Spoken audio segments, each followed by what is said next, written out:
ഇതെൻ്റെ വീടിൻ്റെ ടെറസാണ്. ഇവിടെ ഞങ്ങളുടെ ഒരു പേരമരം ഇങ്ങനെ വിളഞ്ഞു നിൽക്കുന്നുണ്ട്. ഒരുപാട് പേരക്ക ഉണ്ടാകുന്നുണ്ട്. ഒത്തിരി കാലങ്ങളായിട്ടുള്ള പേരക്ക മരമാണ്. പേരക്ക ഇങ്ങനെ ഇഷ്ടംപോലെ ഉണ്ട്. ഉണ്ടോ? ഈ പഴുത്ത് നിൽക്കുക. ഇത് നല്ല വിളഞ്ഞു നിൽക്കുന്ന അടിപൊളി പേരക്ക.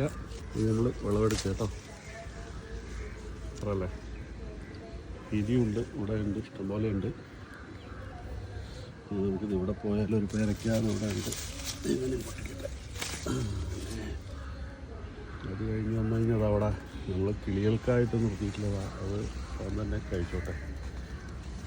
കൊത്തി പോയതാണ്. പിന്നെ വിളഞ്ഞ പേരക്കകൾ ഡെയിലി നമ്മൾ വിളവെടുക്കും. അപ്പോൾ അതുകൊണ്ട് തന്നെ ഡെയിലി എടുക്കുന്നത് കൊണ്ട് തന്നെ കാര്യമായിട്ട് ഒറ്റ ട്രിപ്പിൽ കുറേ അധികമായിട്ട് നമുക്ക് കിട്ടാറില്ല. എങ്കിലും ഇഷ്ടംപോലെ ഉണ്ട് പേരക്ക കേട്ടോ. ഇനി അടുത്ത ഒക്കെ വിളയാനായിട്ട് കിട്ടും.